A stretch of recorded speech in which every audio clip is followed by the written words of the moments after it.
I mean, I think Bobby Wine is here, who is the leader of the opposition. Are you here, Bobby, or they killed you before you come here?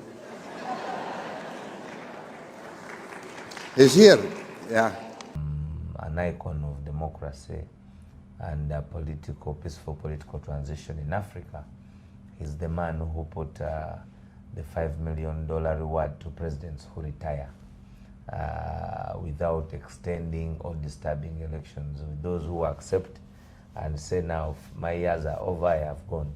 He put $5 million every year as a reward. As a reward. What is a protest vote? It is a protest. A protest vote is one. It is the process we are going to undertake, or we have undertaken, to overwhelm the dictatorship and take them out of out of power. But be assertive and formidable, to know that with our big numbers, we can overwhelm them on the election day. We can overwhelm them to declare the true results of the election. We can overwhelm them to even ensure that the right person who has been declared is sworn in as the president of this country, and a new day, a new breath is had in the skies and the space atmosphere of our country. Are you guys working with Germany as a rebel group, Museveni says, or the UPDF says? No, we are working with everybody. We are working with everybody, but those are the things that we will do when we definitely have power, and have judges be judges, not cadres of longevity of a defunct system. What's this? I think that was not court. What was that? That was a judge of court. It was deadly to tell Ugandans to go back in that process. You could easily throw the country into mayhem. But it is the reason we are at war with them, and it is the reason we want to remove them. We will remove them and reinstate the doctrine of separation of power, respect for rule of law, and having institutions working as institutions.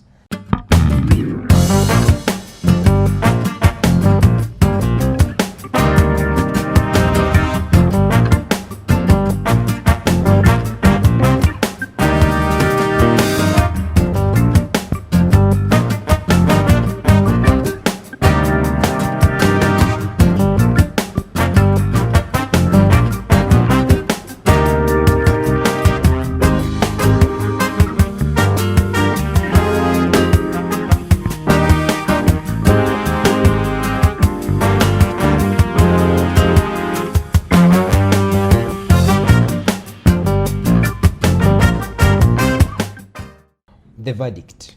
My name is Ashraf Kassiri, and this is The Verdict Show. Today we are so obliged to host the Deputy Spokesperson of NUP, Alex Waiswa Mufumbiro. You're most welcome, sir. I'm very humbled and grateful to be with you, my brother. It's amazing. God does miracles. I see. I can only imagine. We thank Lord that you're here, and I'm available for everything. This guy should be the inspiration. He's now interviewing me. Of anybody out there. I see. That doubts whether God exists or does not exist, because it's the definition of a miracle. And you know who gave me that name, Miracle? Baby? Counsel David Lewis Lubongo. Yeah, pastor. Oh. So, you don't know that he's... you know David, people don't know much about David, but I'll tell you that story another day. I see. Okay, back to the point. I'm so glad that Waiswa, our deputy spokesperson, the NUP deputy spokesperson. You know, I'm also an NUP person, but I'm a media person. So right now, I'm not a practicing one. That's why I sometimes say things that are over the board. But here in the US, and all other countries, even media personalities have an opinion, and that opinion must be public. In fact, when you do not declare your position as a media personality, as you report, then it creates bias. But if people know you are NUP and you have affectionately and publicly stated it, it is acceptable. Even with your style of reporting, it is acceptable as long as you're a media personality, You can come out like it has been done by all these other media houses. And you follow the ethics. In all elections, yeah, you just have to follow the ethics, truth-telling, not propaganda, amongst others. So be very proud to be associated with NUP anyway. Thank you so much. Okay, let's start right away. We are seeing many abductions going on in the country. People being abducted, especially those that are close to your president, Honorable Robert Kyagulanyi Ssentamu, and we are heading to elections. If my father or in father would be talking to a son, telling them what to do, they would always say, please stop going there. You're going to die, you're going to be arrested. Aren't you guys afraid?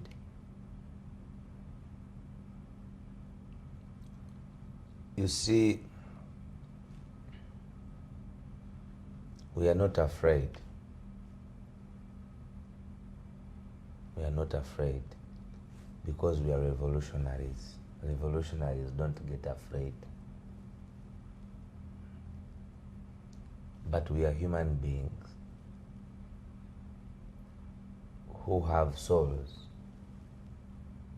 because the definition of a human being is the availability of that person having a soul.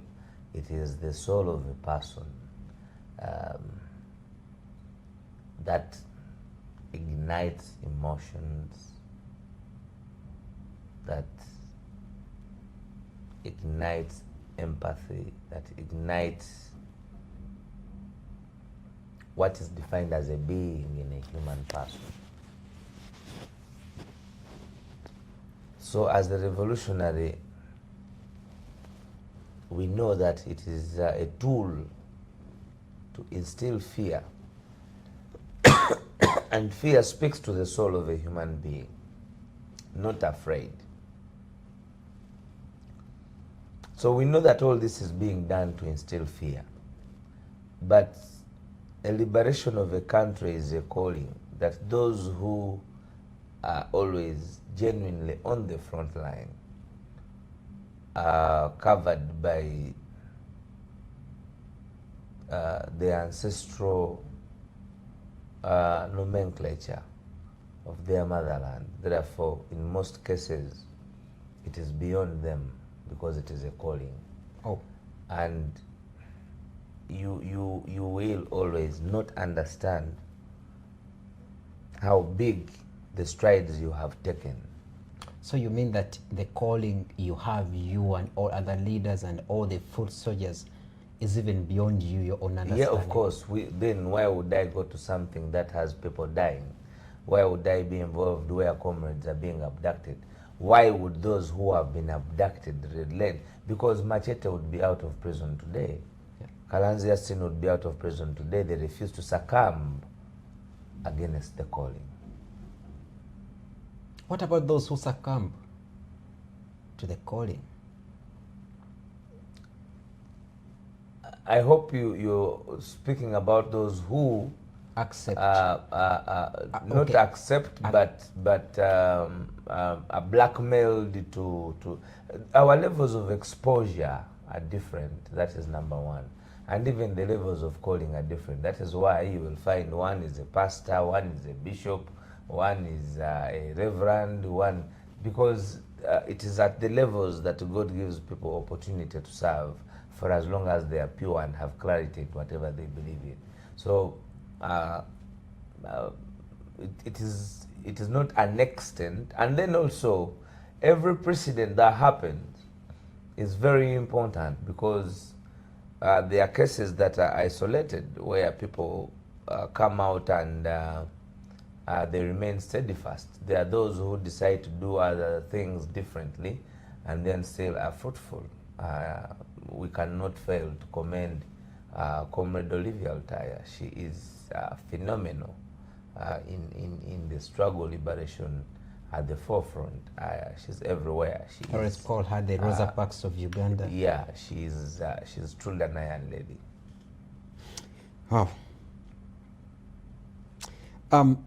One other thing that I would like to bring out is that many people are demoralized. People joined this revolution, I think, let me say in 17, while many of you young people already in it even before. But many people joined H.E. Robert Kyagulanyi Ssentamu, I think, when he came into light, fighting for his country. And many of them thought it was ending soon. We now have them. We are taking them this time. And now it is more than 4 years. People are still fighting. So that causes that demoralization into them, saying, man, where are we going? How would you answer to them?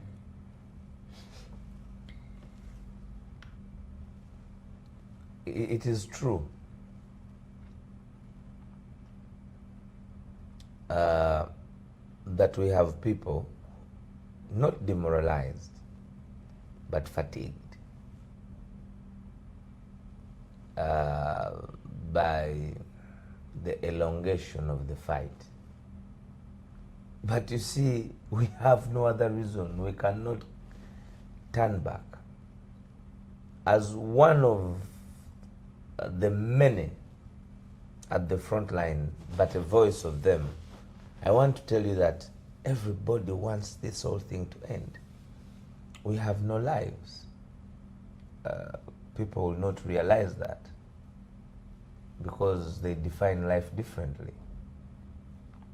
But we have no lives. You know, living with your shoulders under threat 24 hours, you first of all personally have to have surveillance on yourself. You are looking here, you're not a human being. That's how people you are live in the country. calculative. That's how you cannot live in a country where a phone call is tapped by Pegasus, your number is tapped, your financial transactions are tapped. And that's how people are abducted in Uganda. You picked up on the street. Colleagues are being picked up on the street, abducted on the street, broad day live. You're having now a rugged military outfit That even attacks the police. that even goes and causes mayhem at fellow security organizations and institutions. Powerful, that is like the police taking on a district police commander of a district, at a district like Wakiso. You sense the brutality that we are facing, but then you cannot fail to understand that until you stop that, you can't stop fighting. So there is no other option. There's no option. Keep fighting. I think the challenge that we may have done is attach the presidency and the struggle. Mm-hmm. Elaborate.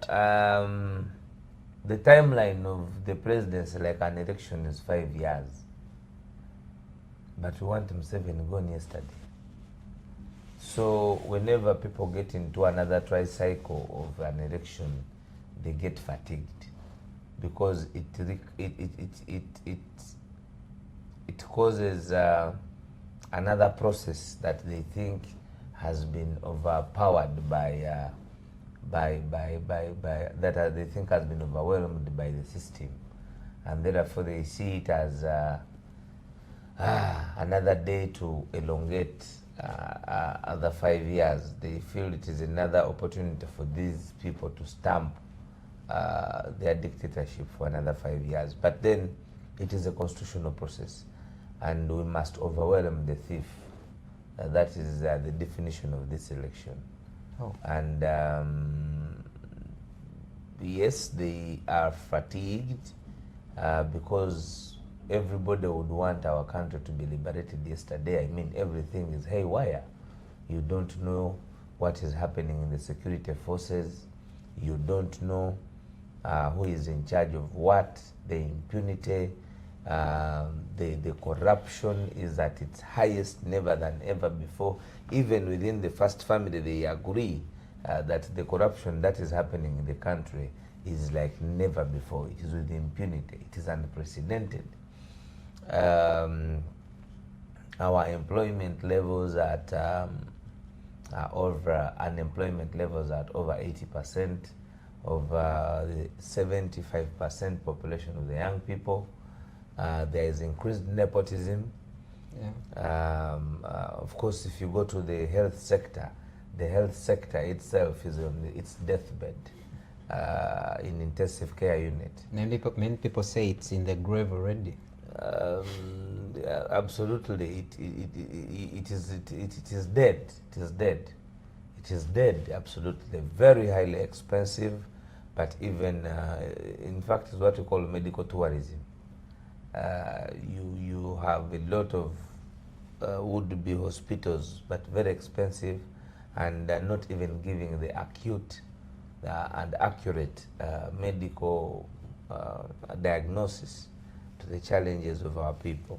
So you can get fatigued, but then you must understand that the idea as an oppressed person overwhelming the oppressor is a must until when it is done. So there should be timelines of yesterday, of tomorrow, but then the most important thing is that we must do what we must do as a generation. We must enhance cohesion. We must, as a generation, we must enhance formidability, create a mass, and then overwhelm the anarchy. Once we overwhelm the anarchy, then the fatigue definitely shall have bared fruits, and then we'll take on the track of, after reclaiming our country, we'll take on the track of realigning the nation to fully construct it to a new Uganda. Oh. So the people that believe that they have been beaten by timelines, I think should not be overwhelmed by the longevity of the system, but should be empowered and re-energized by the fact that we have reached somewhere. At least where we were is not where we are today. That's true. One would not understand that, but I am in Boston, Massachusetts, speaking about the same. Many other people are playing different roles. Many other people have been empowered to speak about what, as a country, we must do. So you are right. For me, I believe if I might say something about that, I'm always happy whenever I see young people, young girls, on Dr. TikTok. Nalukwago. Okay, talk about her, but even many other young girls that are even unknown, speaking out. Yes. I always see them saying, man, this. When I saw this son of Francis Babu dead, I saw young girls coming out to say, man, oh, you also die. Young girls on TikTok, on Facebook. So I think what you're talking about is right. We are being empowered, young people are being empowered. Where we started is not where we are now. No, because it started as an idea. I have said this, and I say it often. The coming of His Excellency Kyagulanyi, I think, is a fire.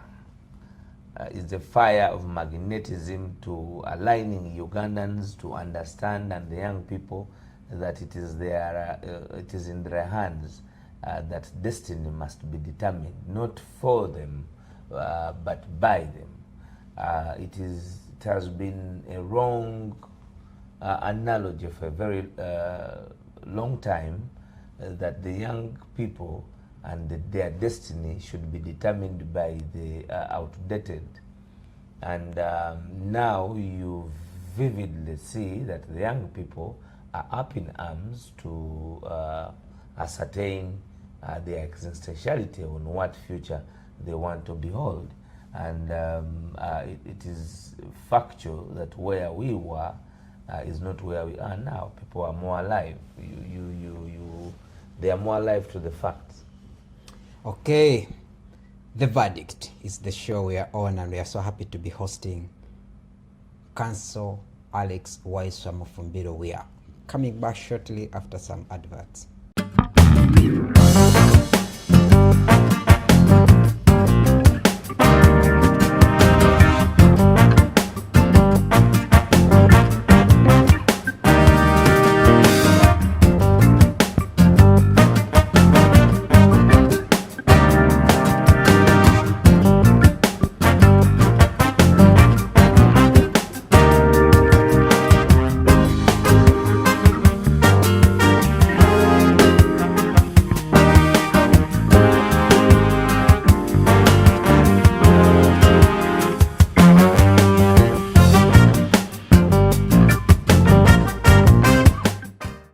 Okay, we welcome you back, comrades, and we are still having a conversation with our leader, one of the men who speaks up. Sometimes I fear myself. I always tell him, man, are you safe? But he says, what should I do?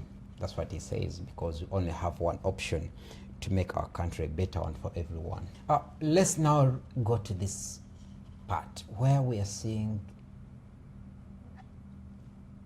something coming up where the opposition parties will no longer be funded if they don't accept to sit down with the dictator to talk to him, to talk with him. What do you say on that? I hope you are, you would say the National Unity Platform will not be funded because we have refused to sit with the dictatorship. Yes, and they are now trying to force you into that by not funding. They cannot force us. They cannot force us. We will not sit with them. The institutional meetings that are desired by law have been sitting in the National Consultative Forum. We are the vice chair of the National Consultative Forum. Apparently, we have a member to the National Consultative Forum, so whatever they do only exposes them further that whatever we are doing is on the right course to realigning and reclaiming our country, because that is all intimidation, blackmail, and coercion to succumb to what is wrong rather than to do what is right. And we believe that right will always overwhelm wrong, and we will do what is right.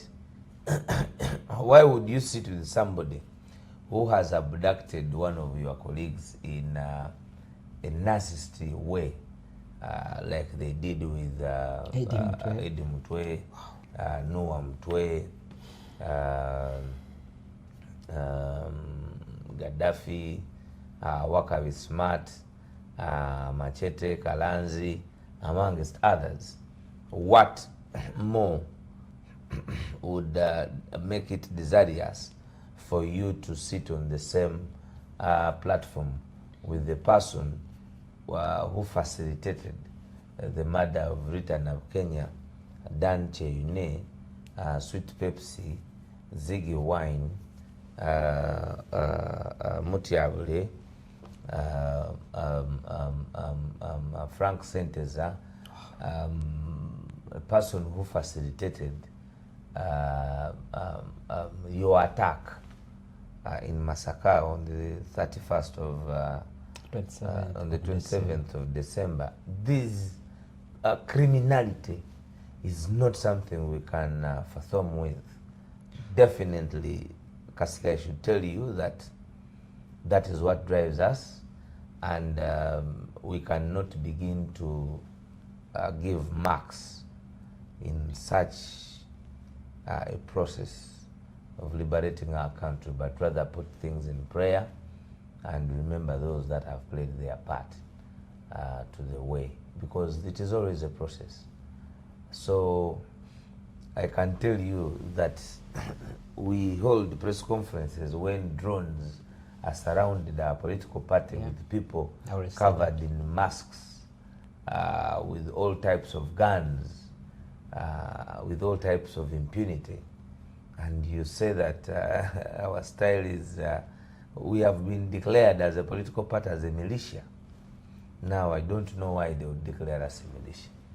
We have been to places that have, in the Kawempe by-election, we were hounded with whatever artillery that they had was thrown at us.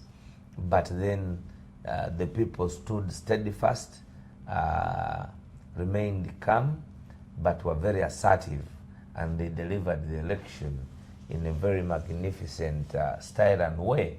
Up to now, the dictatorship does not understand how it was possible, with all that artillery thrown at us, with all that money thrown at the election, but then the resilience and formidability of the ground forces overwhelmed them. So for you to think that it is not serious like before, I can tell you, we are facing the bar of the gun and the entire security apparatus heads on than any political party has faced in the history of Uganda. So with due respect, I would not want to begin juxtaposing this and that. Different times call for different styles of work. And our modus operandi, we have been declared as extremists. If you don't know, I am banned from particular radio stations. I know that. I don't know which political party had a spokesperson not going to other radio stations and TV programs. Official spokesperson. It is not anywhere in the history of the books of Uganda. It is Alex Waiswa who has been banned by many political programs. You can imagine political programs. Those who want to have a marking guide of our modus operandi, let them wait when it is Uhuru. We can assure them we will liberate our country. You talked about how Museveni has really allowed all these criminalities to go on. But you being a Christian, I'm sorry for saying this, but I'm right, you're a Christian, right? This guy came out with his wife and said sorry to Ugandans for the wrongs they have done in the 40 years. What came to your mind? I'm told that they were at a Christian function. Yeah, of his daughter Ruabogo, Patience. I think they were knighting the Christianity in the family, and therefore that's a funny one.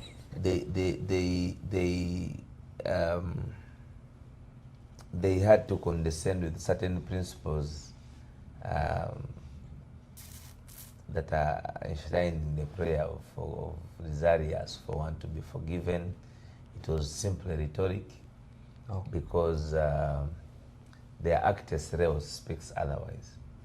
Edimutwe is still in prison for no reason. Achirewo is in prison for no reason. Gaddafi, you know, they are praying for peace. But I did not hear at that platform of patience Ruabogo praying for political prisoners to be released. I thought if she was genuine, that she was speaking and praying for peace, if they were serious and they took Ugandans serious, I would think that peace would come with them reconciling and releasing the children of the people who are in prison. But even Patience, if she's watching this program, she did not at any one time seek from her parents, her father, why young people are in prison for no reason. So the prayers could not have been going to God. Maybe probably they were going to those who are seated in the tent.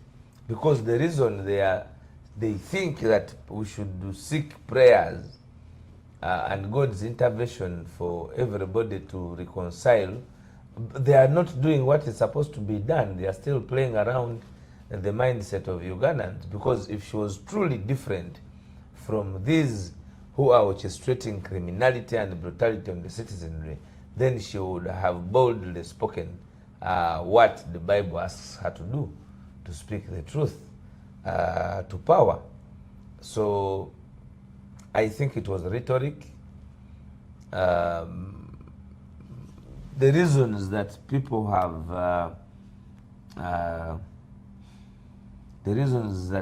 have against them, I think, still stand. You will not seek for forgiveness when you are still doing the same things. And they are rising. You are doing the same things that caused you to be hated by the population. I think what makes you unpopular should be stopped, and you don't even need to seek for forgiveness. Once you stop it, God will automatically forgive you. So for me, I think that was rhetoric. It was sarcastic. The President H. Robert Chagulanyi called it a mockery. Yeah, that was mockery. Definitely it was a mockery. The verdict. The Council, the deputy spokesperson of NUP is here speaking to us on Ghetto TV. We are so glad we are hosting you, sir. Right after a few adverts, we shall be back and continue with this conversation.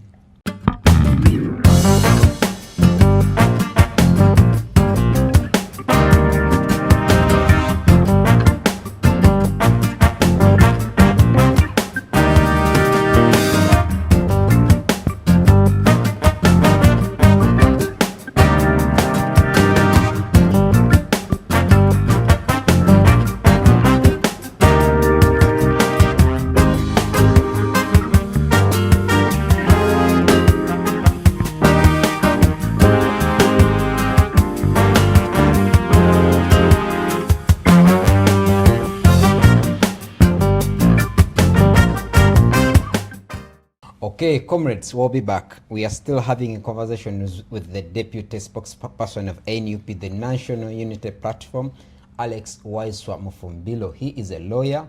You hear his English is quite hard sometimes, but if you listen to him well, you understand everything. I also pay keen attention to understand everything, but he's a lawyer. You know them. Sir, the other question is,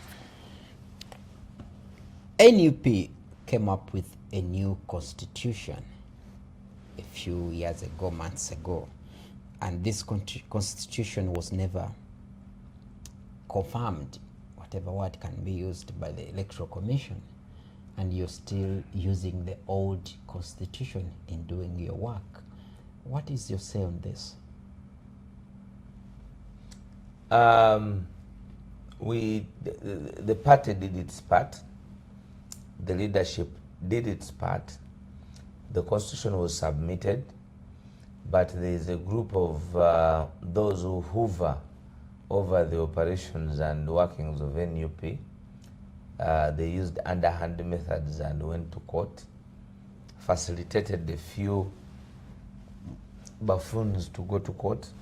Okay. And a court has stalled the process, because the matter that has been used, the Electoral Commission has used the court case to stall the process. Because it is funny, the old constitution gives lots of powers to the president.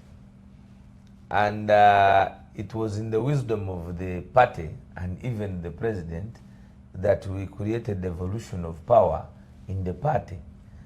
Because we are not working as if we are going to die as the leaders of NUP forever. That is not the style we have brought. We are working to create a platform for others.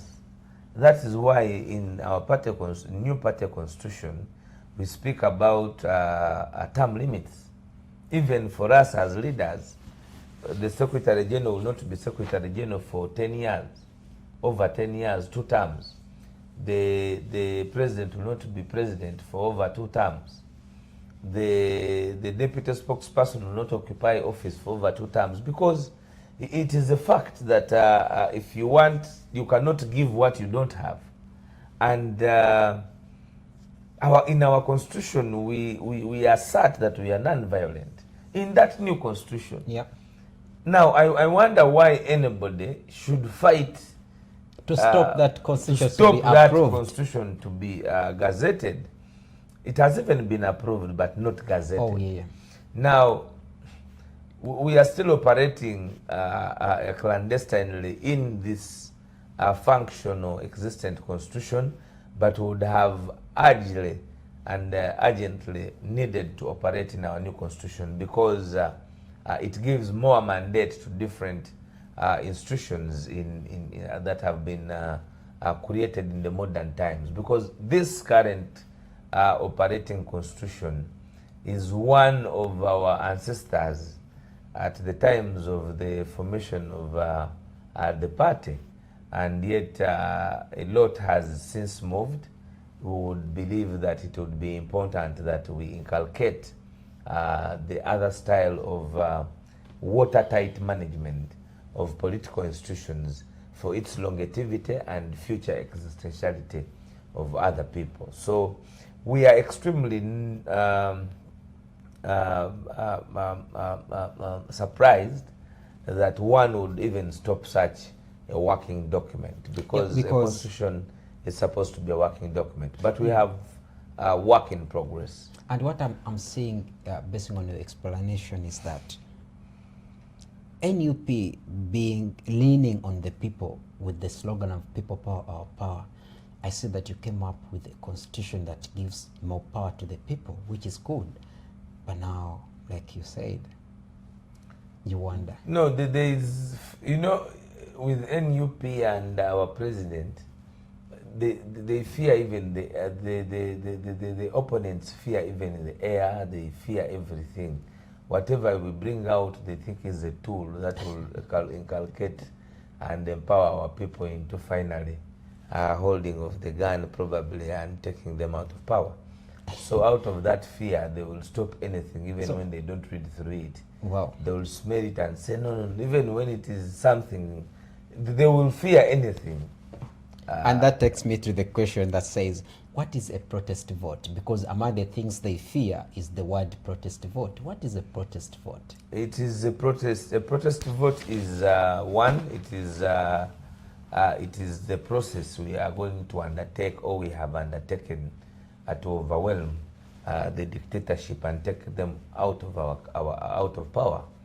We are standing against the status quo, and the status quo being the military, the state, the longevity of the dictatorship, the entire state machinery, the mayhem and brutality visited onto our people for opposing the status quo, and the reason why we have named it a protest vote, that despite all that that is expected in the election, brutality, abduction, murder, bribery, corruption, among others, we must get involved in the election, because it is one of the legal processes, constitutional processes, that must be followed in liberating a country, especially in the modern times.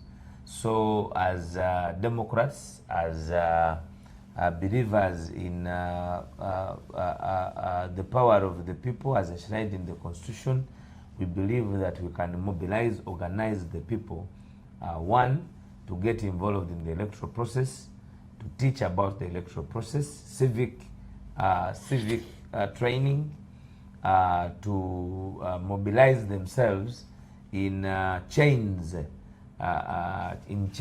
of different abilities and capabilities, to overwhelm whatever the dictator comes from in all spheres of this struggle, to adapt formidability and mental strength in also overwhelming the robbery of the election, because one who steals an election steals the heart and soul of a country and democracy. Therefore, it should be upon Ugandans in this protest process to, despite whatever is expected by the by the dictatorship, to have their continued existentiality, we should be involved very assertively, very formidably, very up in arms against those who would want to turn around the outcome of the election, overwhelm them with a mass turnover of votes, and be involved in all places, and then also make sure that the results and the power of the vote that has been casted is respected by even the state, whether with the deployment of the military or otherwise. Overwhelm them by being available to do what is civil rather than militaristic, but be assertive and formidable, to know that with our big numbers we can overwhelm them on the election day, we can overwhelm them to declare the true results of the election, we can overwhelm them to even ensure that the right person who has been declared is sworn in as the president of this country and a new day, a new breath is had in the skies and the space atmosphere of our country. Those who had some doubt in the word protest vote, you heard it from the horse's mouth. Another thing that the regime, the Museveni regime, fears is the word Agali. It's the Luganda word, Agali. Personally, I understand what it means, but I want you to help my audience understand it more. What's the meaning of Agali, and what do you think the president meant when he said that? Agali is chains of abilities and capabilities. Unity. Yes. Units of different abilities and capabilities. For example, I'm the spokesperson. I'm the deputy spokesperson. Get you. I cannot be everywhere. Yeah. So we believe that we should be able to empower more voices. More voices. And these voices should be able to speak up, should be heard. And they should not limit to those that I might have as examples, but broaden all other available voices. Those who are in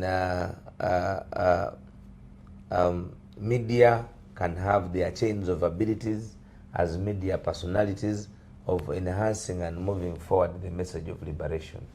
Those who are foot soldiers can have chains of abilities and capabilities as units to overwhelm the dictatorship.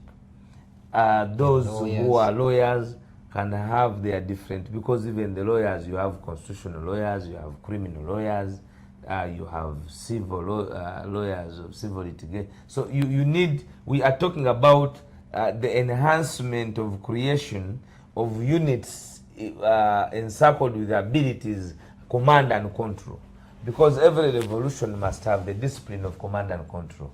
And therefore you can only manage different units when you can have command and control. And of course that facilitates easily training. If you want to have your people trained and there's command and control, they are in units, you can easily pass on a message. It is easy to facilitate communication. It will give, it is magic, definitely. Oh. It is part of the organization that we believe once we have that ability of organization, mobilization, and our people re-energized, then definitely we will overwhelm the dictatorship. All this is enhancement to have our different abilities, every Ugandan being available, because we are in millions of people. And it is a small group of those that are using state machinery, the gun barrel, to overwhelm us. So if we, in our different abilities, come out and create units of organization, command that will facilitate command and control, communication, then we will definitely overwhelm the dictatorship. Oh. Because if you have those units, then it is easy for you to mobilize them, to organize them, but most importantly, to give them command and have it followed to the grassroots. Wow. And trust me, that is the entire definition of Agali. So Agali is very easy to understand based on your explanation. Yes, absolutely. And still that takes me back to what you said earlier on, that the regime fears everything, even the air we take in. Even now they are saying, why is in Massachusetts? Why is in Boston? They will tell you that I've been meeting a lot of Bazungu and getting a lot of money. That takes me to another question. Are you guys working with Germany as a rebel group, Museveni says, or the UPDF says? No, we are working with everybody. We are working with everybody who dares gives us the ear that we are under a dictatorship. And that is constitutional. Yeah. So on the issue of whether we are working with who and who, we are working with everybody. That one I can assure you. We are working with everybody. Because we must work with everybody for as long as they can give us the ear. Because for a very long time, everybody has been facilitating the dictatorship in Uganda. Yep. So we need to work with everybody to demanifest that they have been working with a lie. why does Museveni think, I'm just seeking for your opinion, why does Museveni think that his opponents working with countries in the diaspora is a criminality, yet he did the same?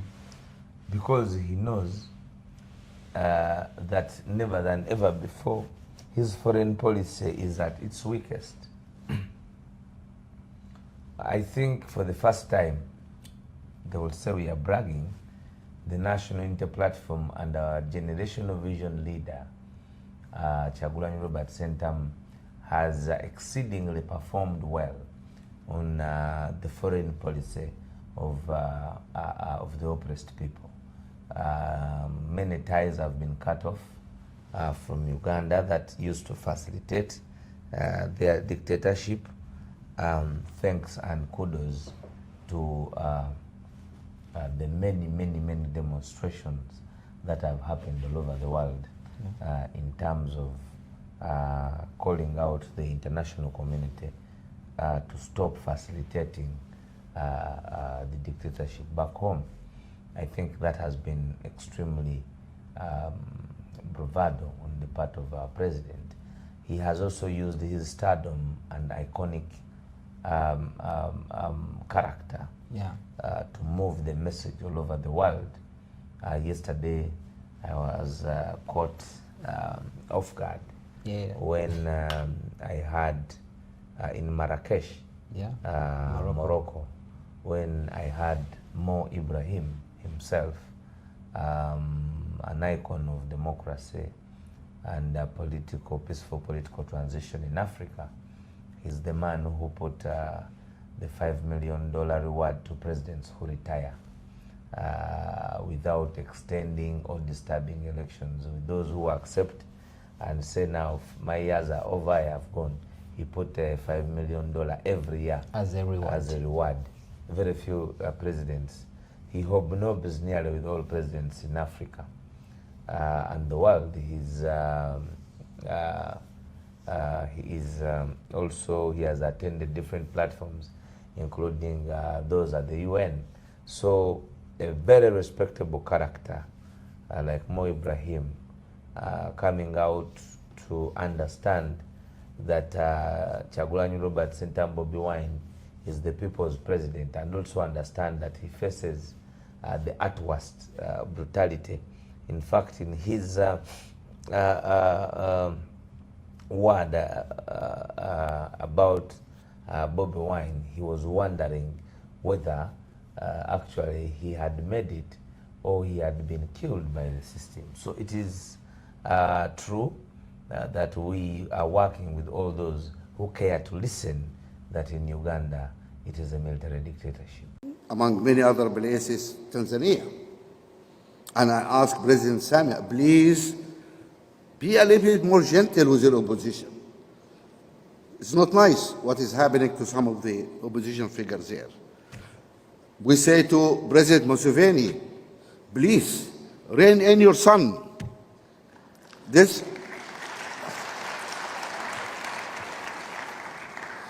I think Bobby Wine is here, who is the leader of the opposition. Are you here, Bobby, or they killed you before you come here? He's here, yeah. Please talk to him to hear what harassment those guys are subjected to. Why? They are citizens of your country. They are not your enemy. And if the people I don't know if Bobby Wine will be a good president or not. I don't know.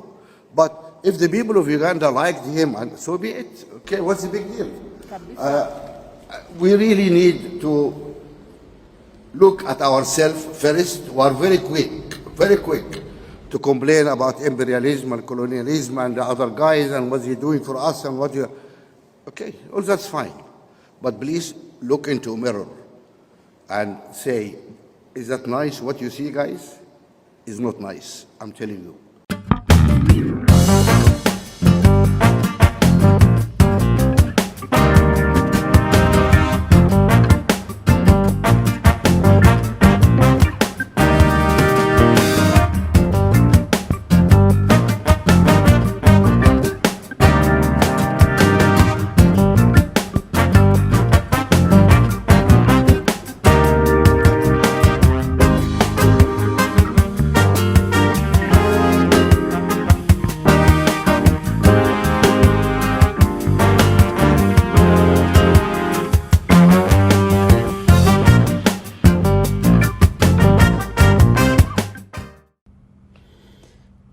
The Verdict is the show on Ghetto TV, and we are so glad that you're watching us.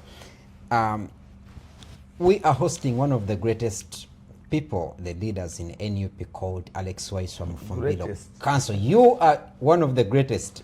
When it comes to you, I'm sorry for saying this out loud. When it comes to you saying things, you say the real things. You say it openly, and that brings some kind of fear in me. I'm like, man, is this guy safe? But I know what you told me, we have no other option. Yeah. And I'm so happy for that. There's no option. Thank you for the work you're If doing. we don't do it, our children will do it. Perfect. But also we shall have questions from them. Yeah. What did you do? Because And there will be more deadly questions. Yep. So I get you. I don't want my son to ask me questions and I do not have answers. Wow. One other question now. It goes back to one of the by-elections we had in the country. We saw people being abducted, people being killed, people being tortured. Not killed, abducted, tortured. But of course, NUP won the election in Kawempe North under Council Nalukola. Now, recently, court came out and said, phew, cancelled. What's this? I think that was not court. What was that? That was a judge of court. Oh, Yeah. elaborate that. Because court could not have found such a stance. You see, the constitution is very clear.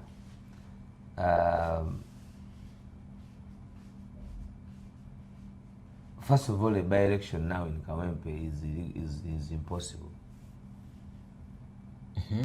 Just yesterday I saw Nambi picking nomination forms for the same seat for the general election.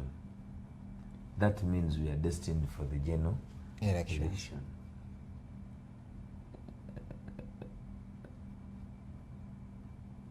That technicality alone negates anybody who would have a thinking that they would declare by election. Secondly, it is an abuse of court that a person, a sitting judge, can be pretentious that they did not see What happened? what happened.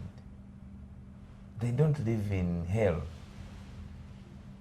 or heaven. They are people. They live here. So, you see, common law is for the nomenclature of the society.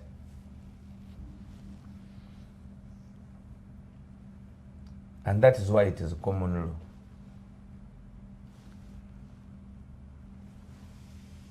But we also even have case law on the same. I think it was in 2016, if I'm not mistaken.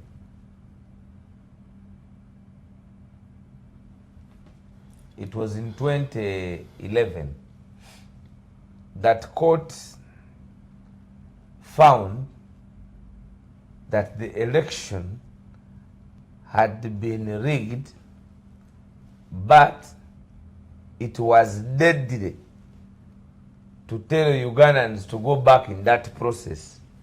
You could easily throw the country into menace. mayhem. Now what happens on the Kawempe by-election? You see, that is what comes with overstay.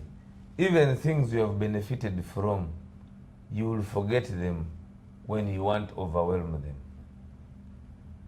Overstay. And that is what in economics they call the factor of diminishing marginal utility. So, I think it is a bluff. The Nalukola Kawempe issue was settled by the people. They are not dead. They are still there. But lucky enough, he has gone on appeal. Nominations for MP are in September. Elections are underway in preparation. So I think it is disturbing the people of Kawempe, and show of might by the dictator that he has even usurped the powers of the third arm of government and fully deconstructed the doctrine of separation of powers by attacking the legislature, being the executive, and the judiciary. I think that is what this manifests, but it is the reason we are at war with them, and it is the reason we want to remove them. We will remove them and reinstate the doctrine of separation of power, respect for rule of law, and having institutions working as institutions. The judiciary must be independent. We have on several occasions that one way to make the judiciary independent is also having independent financing of their budget, away from being beggars of the executive. But those are the things that we will do when we definitely have power, and have judges be judges, not cadres of longevity of a defunct system. Wow. Counsel Alex Waiswa Mufumbiro. The verdict has one question for you, sir, a personal question, as we conclude this conversation. Nakawa West. East. Nakawa East.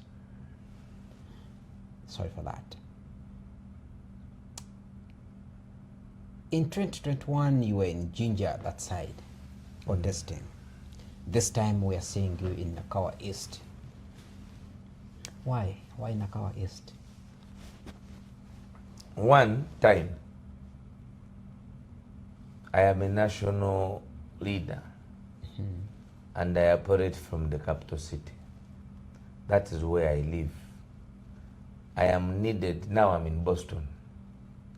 I am needed so much at the center than outside the center.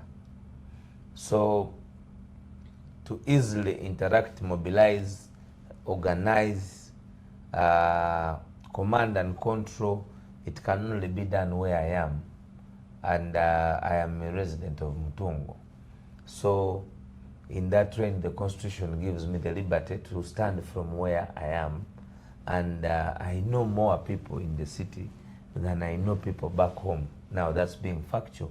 But the aspect of time, you see, if you're going to go to do an NTV talk show, an NBS talk show, if you're going to attend a press conference, if you must be spot on replying on a timely basis to different media houses, you must operate from the center. So I operate from the center. And what matters is that we have been able to inspire across the whole country, leaders across board. I can tell you in the constituency where I would be standing, the incumbent MP is now National Unity Platform, Dr. Timothy Batua. Yeah. So we have done a great job in mobilizing candidates all over the country. That is no longer a problem. Everybody has freedom to stand wherever they are standing. And in fact, I can tell you, it is more difficult in Nakawa East than it is elsewhere. But yes, it is a calling that we must embrace. We don't go where it is easy, we go where it is right and can have more value in overwhelming the dictatorship. Let me tell you, governments are overthrown in the capital city. Yep. You don't need your best players playing from the outskirts. You need them where it's going to happen, because they make things happen. I don't think I am a player that you would want so far away. A striker being on the bench. Coming for, the argument is, why is the man not coming from United? Why is he is on the national team? Just see his effectiveness on the national team, no matter where he's coming from. You know that even when they are calling the national team, like back home, they call professionals. And they say, hey, this one's playing from South Africa, please come. They don't say only the local people. So it is a national outfit, and we believe that we must take command and control. We must be available ourselves from national level to mobilize in this forthcoming, because we want to do it once and for all. So I am in the city. We are not devoid of leaders. Even where I am buried, there is competition. There is competition everywhere, and I am happy that we have been able as the Secretariat to do whatever we have done to inspire people to join us, to inspire many candidates. If you look at those that are at the party headquarters for picking expression of interest, then it shows you how much the party is a mass party. So Nakawa East, here we come, here we go. Let's do this once and forever. I will make you proud in the parliament. By Trust the way, me, as you and watch, back on me. Ghetto TV viewers, as you watch, he is not yet the candidate. We have primaries, and he's seeking for the Yes, I'm party still flag. facing competition. It is not yet that I am the candidate, but I'm sure I have been there. I'm on ground. I'm in the trenches. We will make it. Something to your voters in Nakawa East. I love you so much. I am here in Boston trying to serve, doing what is best for the nation, to liberate our country, and I will be back to begin where we stopped. Our people of Mutungo, our people of Luzira, our people of Chiswa, our people of Mbuya, our people of Bugolobi. I love you all. See you. Butabi kasibira vide. God bless you. Wassalamu alaikum wa rahmatullahi wa barakatuh. The verdict. My name is Ashraf Kasiri, and I've been hosting Council Alex Waiswa Mufumbiro, the It is next Katende. MP. We have not sent her our regards. Wow. It is Katende, my wife. Thank you very much for being there. Yeah, man. We love you so much. Thank you for being resilient, being, She's a fighter. because you gave us a man that is doing great work She under gave risks.